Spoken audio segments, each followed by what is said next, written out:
Allez, voici un résumé sur le contrôle de constitutionnalité des lois et la révision de la Constitution. En gros, de quoi on parle? Eh bien, ces mécanismes juridiques, ils sont là pour garantir qu'aucune loi n'est plus puissante que la Constitution, qui est vraiment la loi suprême d'un État. Premièrement, l'objectif du contrôle de constitutionnalité. En fait, c'est une procédure qui vérifie que les lois sont bien conformes à la Constitution. Le but, c'est de garantir la suprématie de cette dernière. Si une loi est jugée contraire, eh bien son application peut être annulée ou, disons, paralysée. Deuxièmement, qui s'en charge? Il y a deux types d'organes. D'un côté, l'organe politique. C'était important historiquement, mais c'est assez rare aujourd'hui. Le contrôle est fait par des acteurs politiques, souvent avant même que la loi ne soit promulguée. De l'autre, et c'est beaucoup plus courant, on a l'organe juridictionnel, comme une cour constitutionnelle.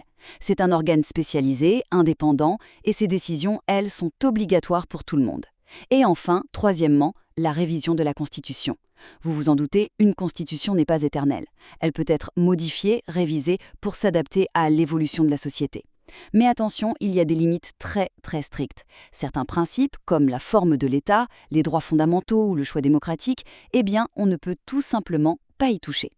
En bref, le contrôle et la révision sont des mécanismes essentiels pour préserver à la fois la suprématie et bien sûr la pertinence de la Constitution.